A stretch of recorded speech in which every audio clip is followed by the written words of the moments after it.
بسم اللہ الرحمن الرحیم۔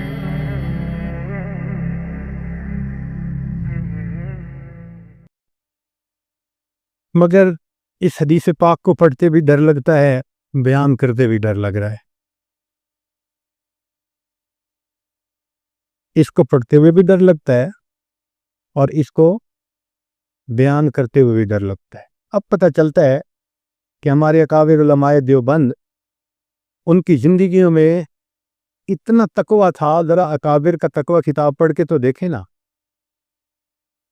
پیریڈ پڑھاتے ہوئے اگر کوئی رشتہ دار آ جاتا تھا تو چند منٹ اس سے جو بات کرتے تھے وہ بھی نوٹ کرتے تھے، اور مہینے کے بعد اپنی تنخواہ سے اتنے وقت کی تنخواہ کم کروا دیتے تھے۔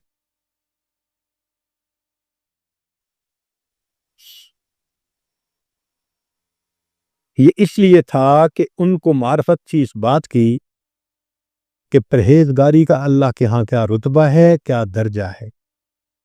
بہت محتاط تھے۔ چنانچہ یہ حدیث مبارکہ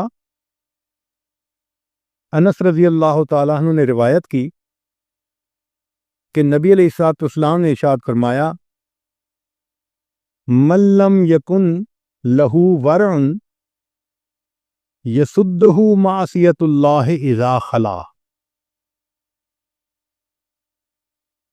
کہ جس بندے کے پاس اتنی ورع نہ ہو جو اس کو تنہائی میں گناہ سے روک دے،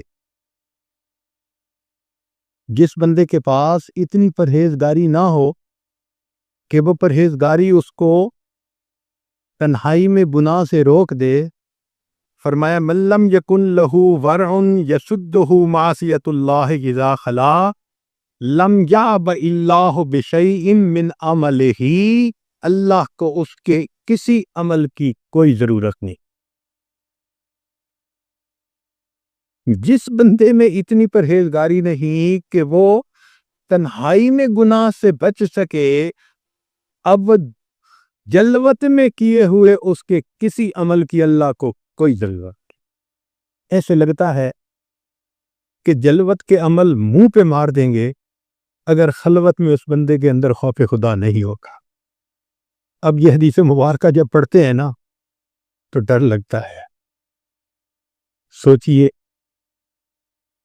اللہ اکبر، دو رنگی چھوڑ دے یک رنگ ہو جا، سراسر موم ہو جا یسن، اللہ تعالیٰ فرما دیں گے یہ عمل تو نے میرے لیے نہیں کیے تھے، یہ بندوں کے لیے کیے تھے۔ تیرا معبود میں نہیں تھا، تیرا معبود بندے تھے، ان کو پوجتا تھا، اپنے نفس کو پوجتا تھا۔ اگر تم مجھ سے ڈرتا ہوتا تو تنہائی میں بھی گناہوں سے بچتا۔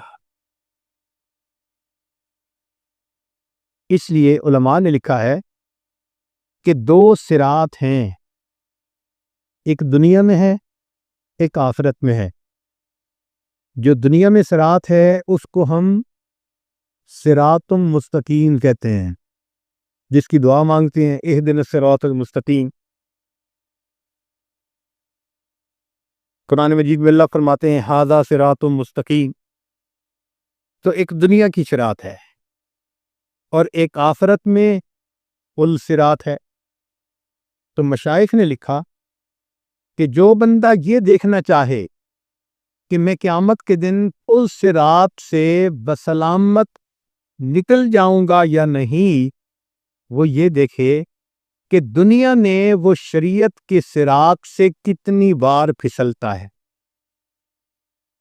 جب تم نے گناہ کر لیا پھسل گئے، اس کا مطلب وہاں بھی پھسلو گے،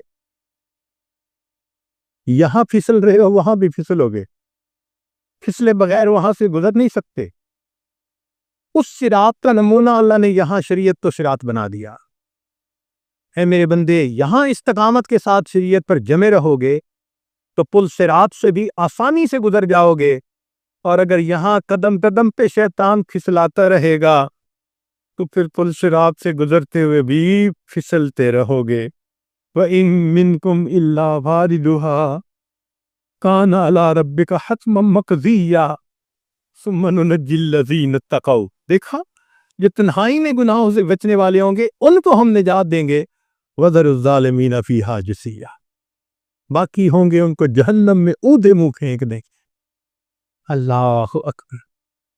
پھر اس دن کی ذلت انسان برداشت نہیں کر سکے گا.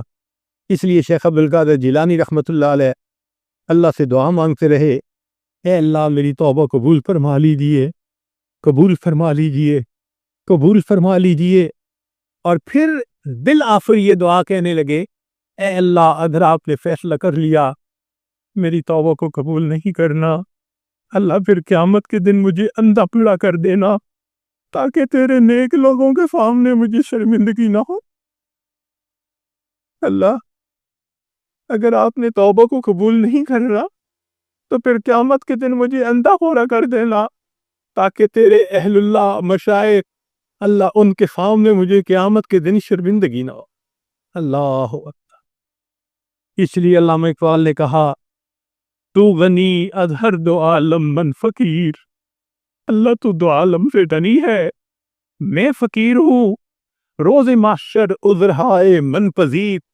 اللہ قیامت کے دن میرے عذروں کو قبول فرما لینا. گر تمی بینی حسابم ناگزیر. اور اگر آپ فیصلہ کر لیں کہ حساب لازمی لینا ہے، از نگاہ مصطفیٰ پنہا بگی. اللہ مصطفیٰ کریم سے میرا حساب چل لینا، مجھے کالی کمنی والے کے سامنے شرمندگی نہ ہو.